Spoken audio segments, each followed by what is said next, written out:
आज रविवार है। पूरा दिन बारिश होती रही है। अभी थोड़ी देर पहले ही बरसना बंद हुआ था, लेकिन तेज हवा की सरसराहट अब भी सुनाई पड़ रही थी। गीली सड़क पर लाइट फीकी फीकी सी लग रही थी। स्वाति बंद खिड़की के सामने खोई खोई खड़ी थी और शीशे से बाहर देखते हुए राकेश के बारे में सोच रही थी। पता नहीं वह इस मौसम में कहाँ है। बड़ा खामोश, बड़ा दिलकश माहौल था। एक ताजगी थी मौसम में, लेकिन मौसम की सारी सुंदरता, आसपास की सारी रंगनियाँ दिल के मौसम में बांधती हैं। और उस समय स्वाति के दिल का मौसम ठीक नहीं था। बिना टीवी पर कभी गाने सुन रहा था तो कभी न्यूज। वह आराम के मूड में था। छुट्टी थी, निश्चिंत था। उसने आवाज़ दी, स्वाति क्या सोच रही हो खड़े खड़े? कुछ नहीं, ऐसे ही बाहर देख रही हूँ। अच्छा लग रहा है। लक्ष्य और श्रेया कब तक आएंगे? बस आने ही वाले हैं। मैं उनके लिए कुछ बना लेती हूँ, कहकर स्वाति किचन में चली गई। स्वाति जानबूझकर किचन में आ गई थी। विनय की नज़रों का सामना करने की उसमें इस समय हिम्मत नहीं थी।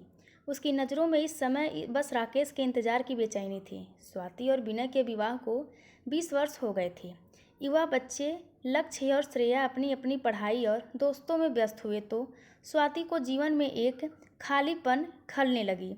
वह विनय से अपने अकेलेपन की चर्चा करती। विनय, आप भी काफ़ी व्यस्त रहने लगे हैं, बच्चे भी बिजी हैं, आजकल कहीं मन नहीं लगता। शरीर घर बाहर ले करके, लेकिन मन में एक अजीब वीराना सा भरता जा रहा है।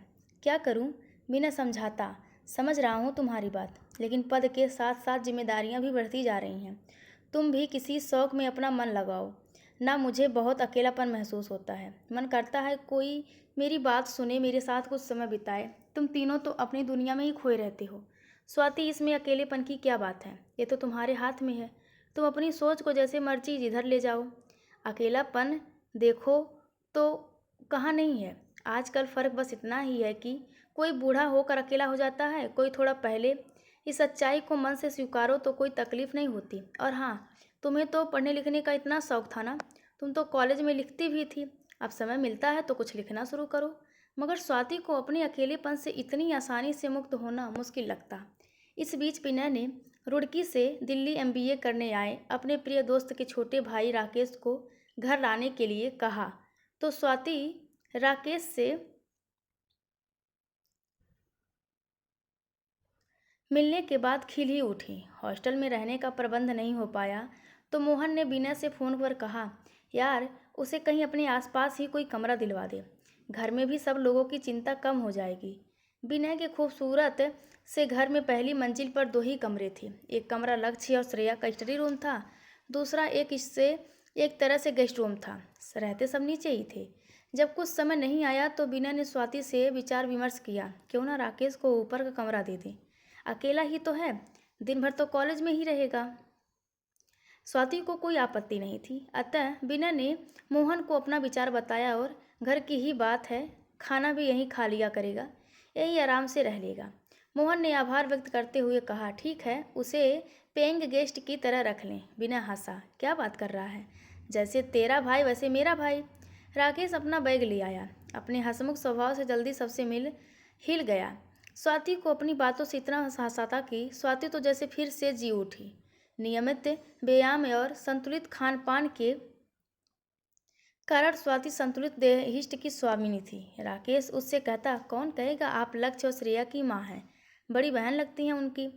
राकेश स्वाति के बनाए खाने की, उसके स्वभाव की, उसकी सुंदरता की दिल खोल कर तारीफ करता। और स्वाति अपनी उम्र के 40वें साल में एक नए युवक से अपनी प्रशंसा सुनकर जैसे नए उत्साह से भर गई। कई दिनों से विनय अपने पद की बढ़ती जिम्मेदारियों में व्यस्त होता चला गया था। अब तो बस नाश्ते के समय विनय हाँ हूँ करता हुआ जल्दी जल्दी पेपर पर नज़र डालता और जाने के लिए बैग उठाता और चला जाता। रात को आता तो कभी न्यूज़, कभी लैपटॉप, तो कभी फ़ोन पर व्यस्त रहता। स्वाति उसके आगे पीछे घूमती रहती, इंतजार करती रहती कि कब विनय कुछ रिलैक्स होकर उसकी बात सुनेगा। वह अपने मन की कई बातें उसके साथ बांटना चाहती थी, लेकिन स्वाति को लगता विनय की जिम्मेदारियों का सिलसिला थमने का नाम ही नहीं ले रहा है। उसे लगता एक चतुर अधिकारी के मुखौटे के पीछे उसका प्रियतम कहीं छिप सा गया है। बच्चों का अपना रूटीन था। वे घर में होते तो भी अपने मोबाइल पर या टीवी में लगे रहते, या फिर पढ़ाई में। वह बच्चों से बात करना भी चाहती तो अक्सर दोनों बच्चों का ध्यान अपने फ़ोन पर रहता। स्वाति उपेक्षित सी उठकर अपने काम में लग जाती और अब अकेले में वह राकेश के संदर्भ में सोचने लगी। लेकिन कौन कब बिना कारण बिना चेतावनी दिए इंसान के भीतर जगह पा जाता है, इसका आभास उस घटना के बाद ही होता है। स्वाति के साथ भी ऐसा ही हुआ। राकेश आया तो दिन ब दिन विनय और बच्चों की बढ़ती व्यस्तता से मन के एक खाली कोने के भरे जाने की सी अनुभूति होने लगी। विनय टूर पर रहता तो राकेश कॉलेज से आते ही कहता, भैया कहाँ गए? आप बोर हो रही होंगी, आप चाहें तो बाहर घूमने चल सकते हैं। लक्ष्य और श्रेया को भी ले चलिए।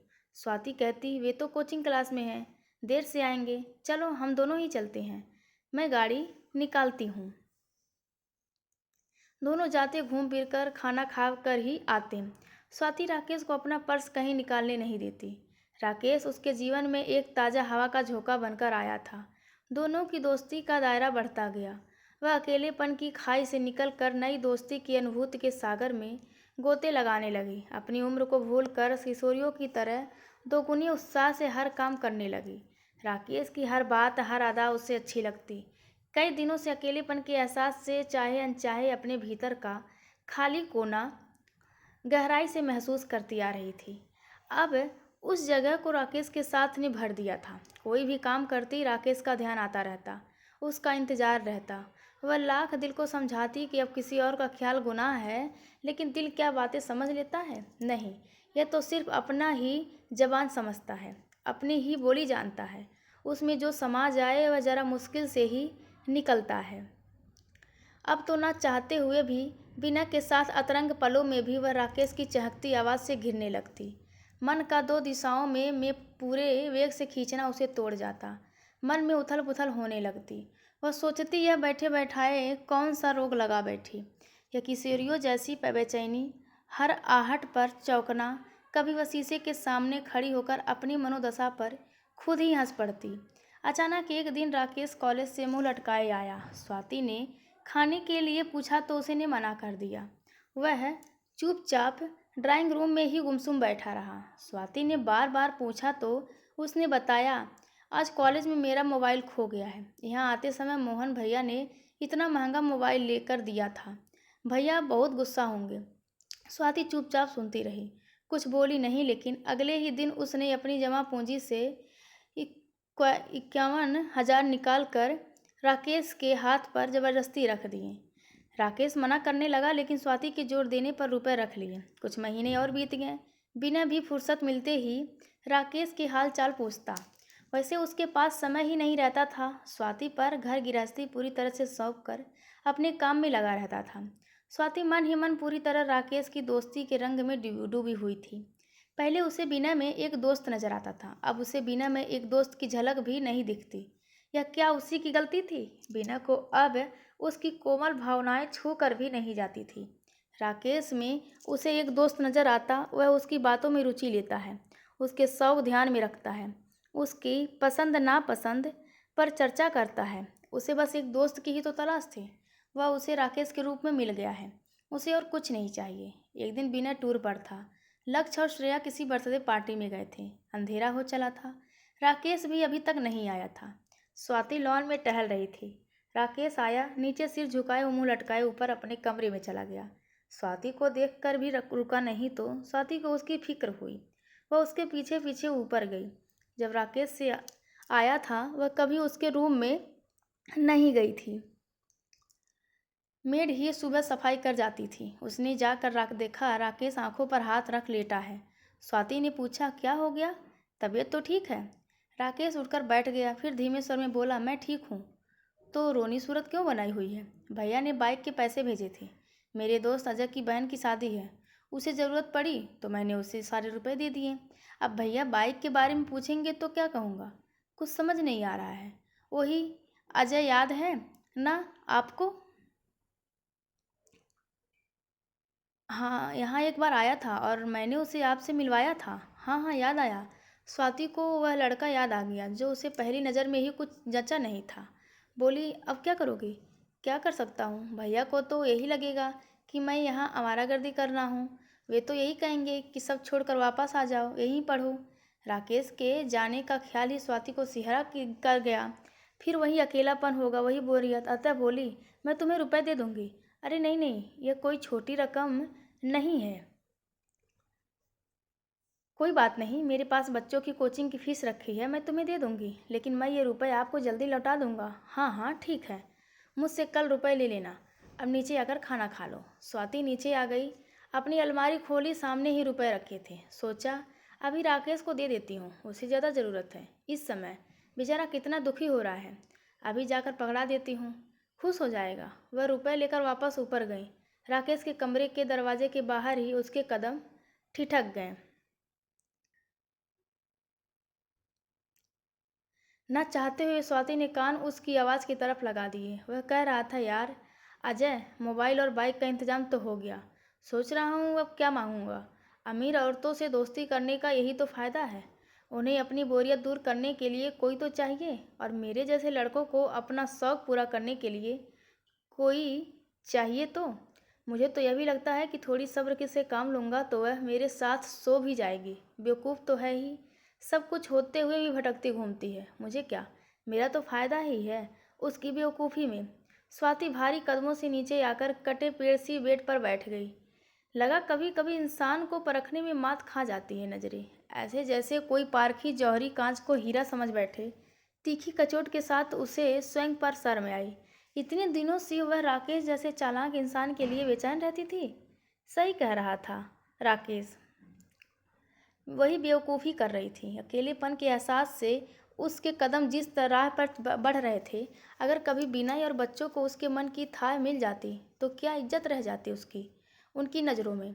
तभी विनय की आवाज़ कानों में गूंजी, अकेलेपन से हमेशा दुखी रहने और नियति को कोसने से तो अच्छा है कि हम चीज़ों को उसी रूप में स्वीकार कर लें जैसी वे हैं। तुम ऐसा करोगी तभी खुलकर सांस ले पाओगी। इस बात का ध्यान आते ही स्वाति को कुछ शांति सी मिली। उसने कुदरत को धन्यवाद दिया। उम्र के इस मोड़ पर अभी इतनी देर नहीं हुई थी कि वह स्थिति को संभाल न सके। वह कल ही राकेश को यहाँ से जाने के लिए कह देगी, और यह भी बता देगी वह इतनी बेवकूफ़ नहीं कि अपने पति की कमाई दूसरों की भावनाओं से खेलने वाले लड़के पर लुटा दे। वह अपने जीवन की पुस्तक के इस दुखांत अध्याय को सदा के लिए बंद कर रही है, ताकि वह अपने जीवन की नई शुरुआत कर सके। कुछ सार्थक करते हुए जीवन का शुभारंभ करने का प्रयत्न तो वह कर ही सकती थी। अब वह नहीं भटकेगी। क्रोध, घृणा, अपमान और पछतावे के मिले जुले आंसू उसकी आंखों से बह निकले, लेकिन अब स्वाति के मन में कोई दुविधा नहीं थी। अब वह जिएगी अपने स्वयं के सजाए सवरे लम्हे, अपनी खुद की नई पहचान के साथ। अचानक मन की सारी गांठें खुल गई थी। यही विकल्प था दीवाने मन का। उसने फ़ोन उठा लिया। राकेश के भाई को फ़ोन कर दिए गए पैसों की सूचना देने के लिए और उन्हें वापस मांगने के लिए। दोस्तों, यह कहानी आप सभी को कैसी लगी कृपया कमेंट करके ज़रूर बताएं, और चैनल को लाइक शेयर और सब्सक्राइब करना बिल्कुल ना भूलें। धन्यवाद आप सबका।